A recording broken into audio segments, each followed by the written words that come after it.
नमस्कार साथियों, क्या हाल है आपका। स्वागत है आप लोगों का मैथ्स ग्रामर पर। मैं हूं अंकुर बंसल और आज जो हमने डीआई करना है वो आपका आईबीपीएस 2019 मेंस एग्जामिनेशन में आया हुआ है। ठीक है, 2 बार ग्राफ दिए गए हैं आप लोगों को और उन पर आधारित कुछ सवाल आपसे पूछे गए थे। ठीक है, ये जो डीआई है बार ग्राफ के साथ साथ सेल्स पे डिपेंड है। सेल्स, बिक्री पर आधारित ये जो डीआई हम कर रहे हैं बिक्री पर आधारित होगा। किस तरह से करेंगे, किस तरह से सवालों का हल करेंगे, अपने पूरी बात समझेंगे इसके अंदर। हाँ जी, एक सवाल 2-2 नंबर का था भाई, एक सवाल 2-2 नंबर का था। 5 क्वेश्चन 10 नंबर के थे ये। ठीक है, पीओ मेंस के एग्ज़ाम में ज़रूरी नहीं है कि जो वेटेज है क्वेश्चंस पर मार्क्स की वो बराबर हो। कोई सवाल 1 का होता है, कोई 2 का होता है, कोई 1.5 का भी होता है। ठीक है, तो इसके अंदर वेटेज ज़्यादा थी। एक सवाल के ऊपर वेटेज, मैक्सिमम वेटेज 2 नंबर वाली थी। तो इस तरह का डीआई अपने को कोशिश करनी है पेपर के अंदर बना के आने की। समझा रहा हूँ आप लोगों को, ध्यान से समझने की कोशिश करें। डीआई आपको आपके सामने दिख रहा है। वीडियो को पॉज करें और वीडियो को पॉज करके डीआई को हल करने का प्रयास करें। सवाल भी नीचे आप लोगों को दिख रहा है। वीडियो को पॉज करके आपने कोशिश की होगी बनाने की। समझते हैं डीआई को, किस तरह से क्या सवाल है और किस तरह से हल करेंगे। देखिए भाई, सबसे पहले प्रश्न निर्देश दिए गए हैं आपको। ठीक है, प्रश्न निर्देश इंस्ट्रक्शंस आपको दिए गए हैं। हिंदी के अंदर डीआई है, इंग्लिश के अंदर मैं आपको थोड़ा बताऊंगा। ठीक है, कि किस तरह से इंग्लिश के जो विद्यार्थी हैं किस चीज़ को क्या बोलेंगे वो अपने चर्चा करते हैं। प्रश्न निर्देश दिए गए हैं आपको, इंस्ट्रक्शंस दिए गए हैं। क्या बोलता है, पहला बार ग्राफ 3 अलग अलग वर्षों में 3 अलग अलग कंपनियों द्वारा की गई कुल बिक्री राशि को दर्शाता है। पहले बार ग्राफ में क्या है, कंपनियां हैं XYZ और साल हैं 2012, 14 और 16। ठीक है, और दूसरा ग्राफ 3 अलग अलग वर्षों में सभी कंपनी की संयुक्त लक्षित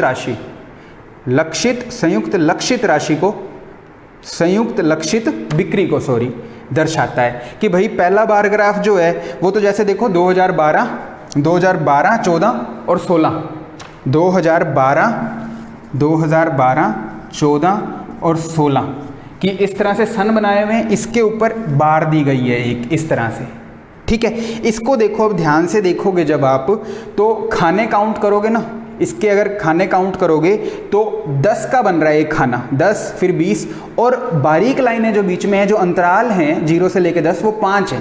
तो 5 अंतराल अगर 10 है ना तो एक अंतराल भाई 2 का आएगा। ये चीज़ ध्यान रखें आप लोग। नीचे से गिनना नहीं शुरू करें। अब जैसे मान लो अगर 2012 में X की बिक्री अगर अपने को देखनी है तो यार ये 20 से ना 2 लाइन ऊपर है, तो एक लाइन जो एक अंतराल है वो 2 के बराबर है, तो 2 4 के बराबर होगा। 20 से 2 ऊपर है ये, तो 2 बराबर 4, 20 और 4 24,000। मतलब अगर बात करें ना 2012 की, अगर मैं बिक्री की बात करूं, पहला ग्राफ अगर मैं बिक्री की बात करूं तो 2012 के अंदर कंपनी X की जो बिक्री है ना वो 24,000 है। अब आप पूछोगे कि सर Y की, अब देखो जो Y वाली बिल्डिंग है, ऊपर जो खाना है इस तरह से टच कर रहा है, ये X, ये Y और ये ऊपर टॉप Z। तो देखो ये इस तरह से, ये 2 खाने ऊपर हैं तो ये 24,000, फिर उसके ऊपर ये तो पूरा 40,000 दिखा ही रहा है, और फिर उसके बाद ये दिखा रहा है आपका 52,000 पे। तो अगर कंपनी X की बात करूँ तो 24,000 बिक्री, अगर Y की बात करूं तो देखो ये 40,000, 24,000 तो इसमें X ही है, 40 में से 24 घटा के Y की बिक्री 16,000 हो जाएगी, और Z की जो बिक्री है 52 में से 40 गए 12,000 हो जाएगी। इस तरह से है भाई, समझ में आ गई बात। ये इस तरह से आपको बिक्री दे रखी है, सेल्स दे रखी है X, Y और Z की। साल एक है, ये जो बार है पूरे साल की है 2012 की। कंपनियां इसमें 3 शो की हुई हैं, उसी तरह से 14 में, उसी तरह से 16 में।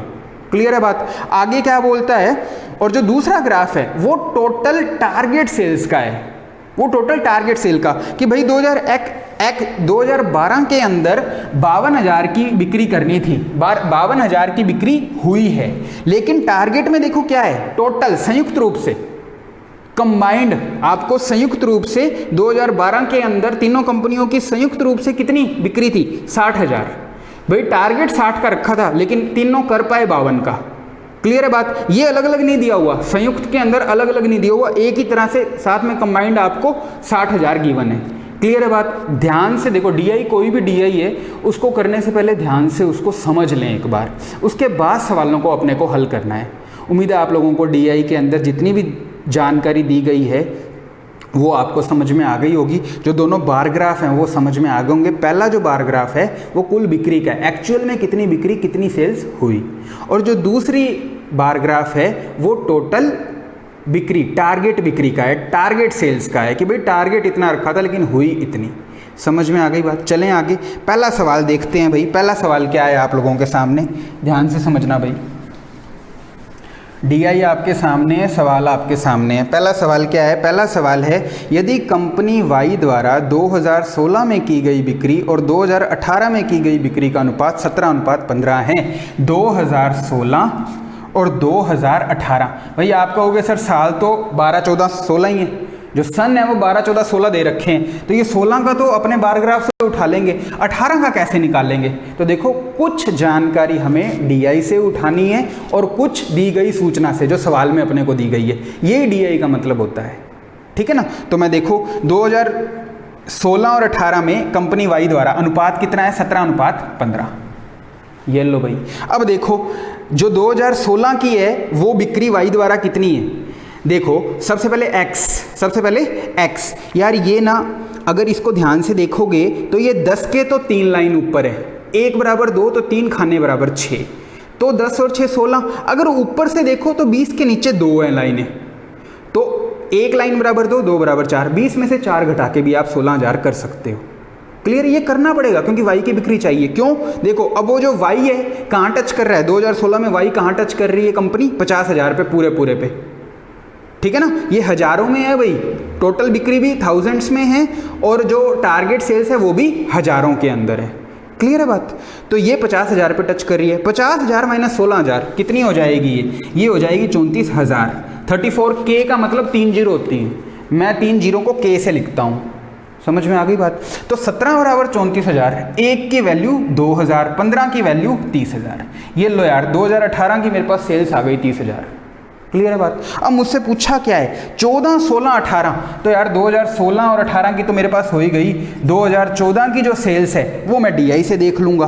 क्या है भाई 2014 के अंदर Y की देखो, अब देखो यार X 20,000 पे टच कर रहा है और Y देखो 30 के ऊपर 2 लाइनें ऊपर हैं, तो 1 बराबर 2, 2 बराबर 4, तो 30 और 4 34,000, 34 में से 20 घटाओगे कितना आ गया, ये हो जाएगी आपकी 14,000। एवरेज पूछा है तो यार इन तीनों वैल्यूज़ को जोड़ के बटे 3 कर दो।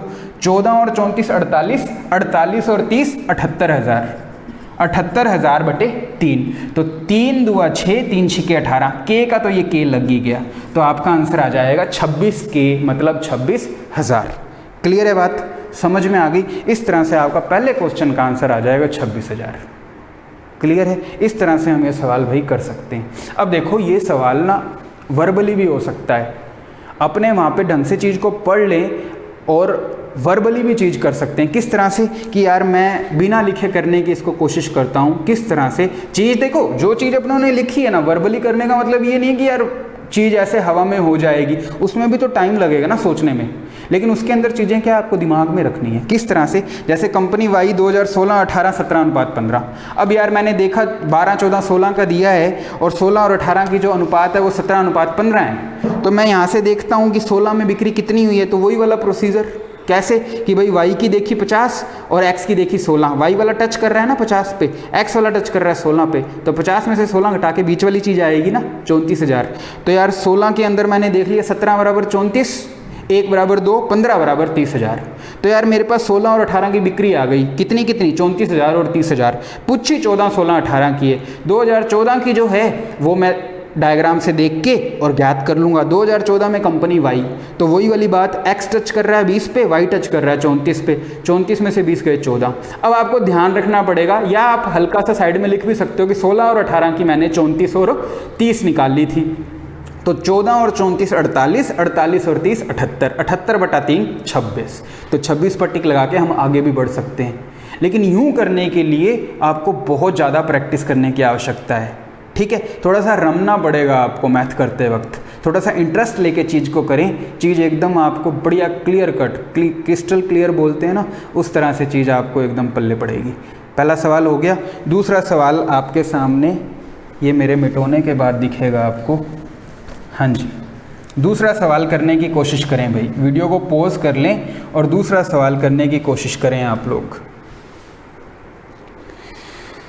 दूसरे सवाल का उत्तर मैं आपको बता देता हूँ, 800 रुपये आएगा, 800 रुपये आएगा, ठीक है। जिसका आ गया 800 रुपये बहुत अच्छी बात है, नहीं आया तो देखना भाई किस तरह से हल करेंगे। क्या बोलता है, 2012 में कंपनी एक्स और वाई की बिक्री में क्रमशः 20% और 25% की वृद्धि होती है। 2012 की बात कर रहा है ये, एक्स और वाई कितने कितने की वृद्धि, 20% और 25% की वृद्धि होती है, ठीक है भाई। तो जेड की बिक्री स्थिर रहती है, लेकिन जेड की जो बिक्री है 2012 में वो स्थिर है, वो कांस्टेंट है, वो कांस्टेंट है, ठीक है। तो 2012 में सभी कंपनी की कुल लक्षित बिक्री और यथास्थिति की बिक्री के बीच में यथास्थिति की गई बिक्री का अंतर ज्ञात करो। अगर ये बोल रहा है कि भाई अगर ये बढ़ जाए ना 20% और 25% और ये कांस्टेंट रहे, तो उस केस के अंदर कुल लक्षित बिक्री जो टारगेट सेल्स है 2012 की और यथास्थिति बढ़ने के बाद जो बिक्री हुई है उनका अंतर ज्ञात करना है। तो देखो भाई करता हूं, 2012 पे चलता हूं। 2012 के अंदर कंपनी एक्स की बिक्री कितनी है, 20 के ऊपर 2 लाइनें टच हो रही हैं, तो 1 बराबर 2, 2 बराबर 4, ये 24,000 है। 24,000 का 20% 4800 होता है यार, ये 4800 बढ़ जाएगी चीज, इतना ही लिख रहा हूं सिर्फ, ठीक है ना। 24,000 और 48,000 28,800 भी आप कर सकते हो, लेकिन मैंने सिर्फ बढ़ा हुआ लिखा है। ये चीज आगे बाद में बात करेंगे कि किस तरह से, है ना। आगे देखो कंपनी वाई, ये पूरा 40 पे टच कर रहा है। 2012 के अंदर कंपनी वाई, नीचे अभी 24,000 निकाला था, 40 में से 24 गए 16,000, 16,000 का 25% 4,000 यहां बढ़ा दो भाई, ये कांस्टेंट है, इसको नहीं हिलाया, तो कितना बढ़ गया, 4800 और 4,000 8800 बढ़ गए, 8800 बढ़ गए। तो देखो यार कंपनी एक्स वाई जेड तीनों की 2012 की अगर बढ़ने के बाद जेड तक कहाँ टच कर रहा है, ये 52,000 पे टच कर रहा है, 52,000 पे टच कर रहा है। अगर ये दोनों बढ़ा दी जाएं 8800, तो कहाँ पहुँच जाएगी बिक्री, 60,800 पे पहुँच जाएगी यथास्थिति बढ़ने के बाद, ये वाली बिक्री, ठीक है। और पूछा क्या है कि भाई ऐसा होने के बाद यथास्थिति, मतलब ये कंडीशन होने के बाद यथास्थिति और कुल लक्षित बिक्री में अंतर। तो यार कुल लक्षित बिक्री 2012 की कितनी है, 60,000 है। तो यार 60,800 में से जब 60,000 घटाओगे तो 800 रुपये नहीं आ जाएगा क्या? समझ में आ गई होगी बात आप लोगों को, एकदम क्लियर समझ में आ गई। 60,800 की 8800 बढ़े, मत करो उसको, 24 में से 48 जोड़ रहे हो, 16 में 4 20, फिर ऐसी कैलकुलेशन में किस लिए पढ़ना है आपने को, जब टोटल ऊपर पता ही है 52,000 है, तो ये 8800, 52,000 और 8,000 60,000 तो पूरा हो गया, 800 ऊपर जा रहा है लक्षित से, तो अंतर कितने का हो गया, 800 का हो गया। तो 800 रुपये आपका आंसर आ जाएगा। समझ में आ गई बात। चलें नेक्स्ट सवाल पे, अगला सवाल देखते हैं भाई।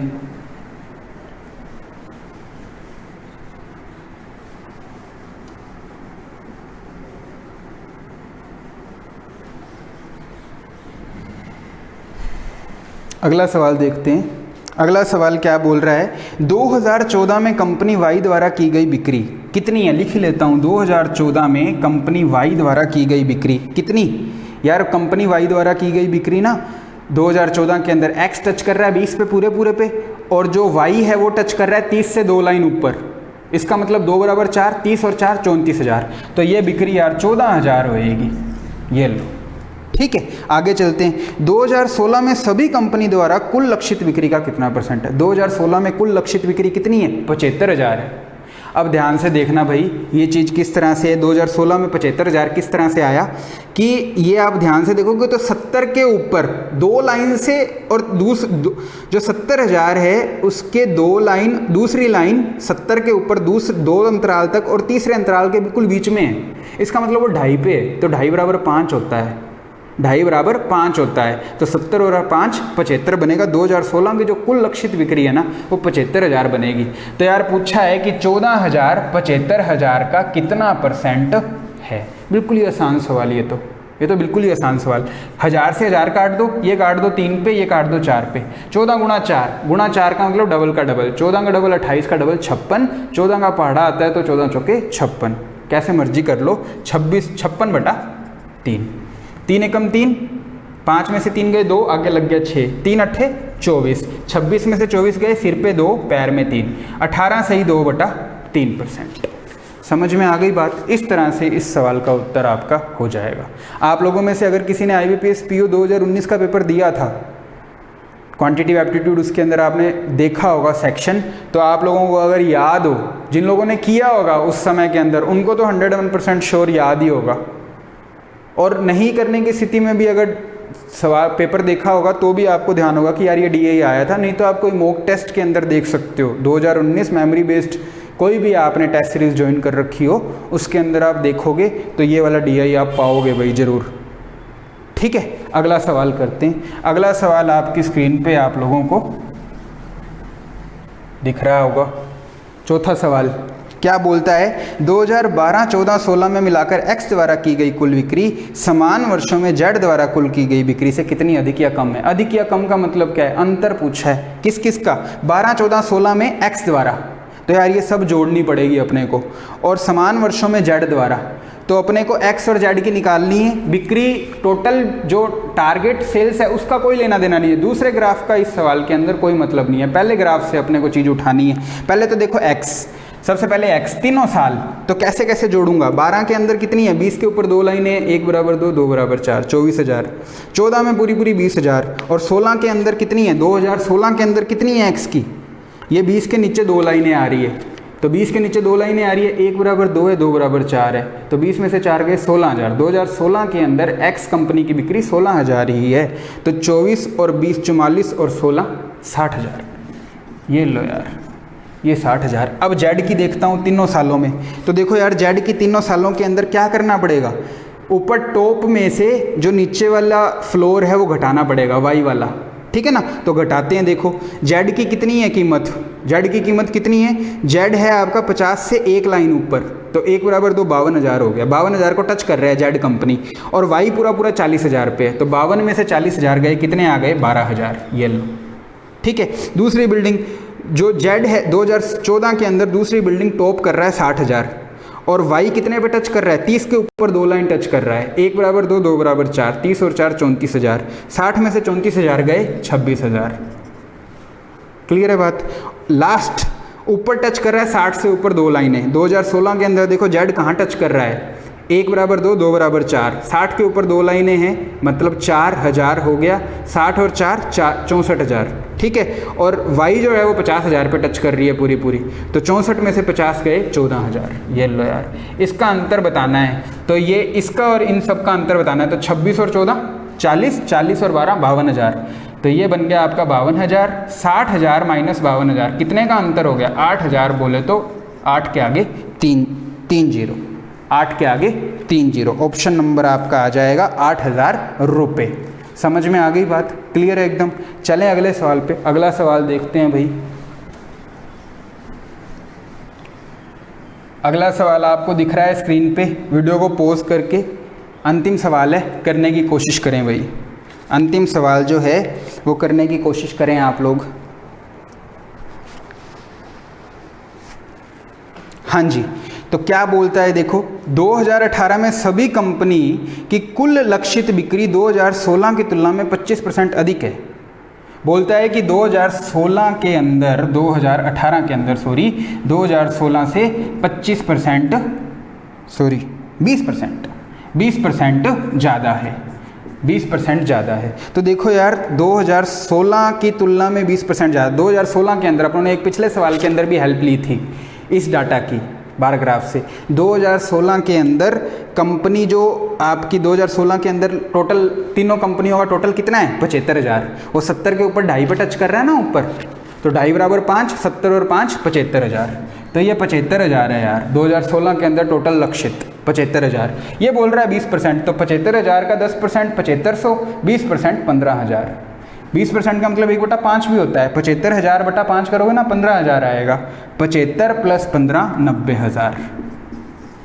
2018 में टोटल लक्षित राशि जो है वो 90,000। के का मतलब समझ रहे हो ना, के का मतलब 3 0, 000 क्लियर है कि भाई 75 के आगे 3 0 75,000, 90 के आगे 3 0 90,000। 3 जीरो को मैं के से डिनोट करता हूँ। आप भी ऐसा अपनी प्रैक्टिस में कर सकते हो। क्लियर है? चलते हैं आगे। 2018 में कंपनी एक्स और कंपनी वाई द्वारा की गई बिक्री में 2016 की तुलना में 50% और 20% की वृद्धि हुई। 2018 में कंपनी एक्स और वाई 2018 में कंपनी एक्स और कंपनी वाई द्वारा की गई बिक्री में 2016 की तुलना में 50% और 20% की वृद्धि हुई। इसको यूँ नहीं लिखते, 2016 और 2018 एक्स और वाई। 2016 की बिक्रियां देखता हूं पहले तो एक्स और वाई की। तो देखो 2016 में एक्स की बिक्री कितनी है? 16,000। ये तो 16,000 है, ठीक है। और वाई की बिक्री 50 में से 16 गए 34,000, सॉरी 34,000। 50 में से 16 गए 34,000, ठीक है। अब ये बोल रहा है 2018 के अंदर जो बिक्री है ना वो 16 की तुलना में कंपनी एक्स और वाई की 50% और 20% ज़्यादा है। तो यार इसका 50% 8,000 नहीं होता क्या? तो यहाँ 24,000 हो जाएगा। और इसका 20% 10% 3400 और 20% 6800। तो 34,000 और 6,000 40,000 ऊपर 800 है, तो ये हो जाएगा 40,800, ठीक है। तो मैं कितने पे पहुँच गया? ये कितना हो गया आपका? ये हो गया 64,800। ये हो गया भाई 64,800। आगे क्या बोलता है? 2018 में कुल लक्षित बिक्री प्राप्त करने के लिए 2016 से 18 तक कंपनी जेड में कितने % की वृद्धि करनी पड़ेगी? अगर ये बोल रहा है कि भाई जेड के अंदर जो है ना, जेड के अंदर कितने % वृद्धि करनी पड़ेगी अगर मुझे 90,000 पर पहुंचना है तो। अगर मुझे 90,000 पर पहुंचना है ना तो जेड के अंदर कितनी % वृद्धि करनी पड़ेगी? तो जेड की देखो यार वृद्धि देखो पहले तो। ये 50,000 तक तो निकाल लिया, ये 50,000 तक तो निकाल लिया। ऊपर जेड का कितना है? 64,000 है ना। 60 के ऊपर 2 लाइन है, 60 के ऊपर 2 लाइन है, 1 बराबर 2 2 बराबर 4। तो 64 में से 50 गए 14,000। जेड की बिक्री यार 14,000 है, जेड की बिक्री 14,000 है। मुझे लक्ष्य 90,000 तक पहुंचना है, तो भाई मुझे कितने % की वृद्धि करनी पड़ेगी? तो देखो यार ये 16,000 34,000 से इतना 64,800 पे तो मैं पहुंच गया। 90,000 में से 64,800 घटा दो। 90,000 में से 60,000 गए 30,000, 30,000 में से 4,000 गए 26,000, 26,000 में से 800 गए 25,200।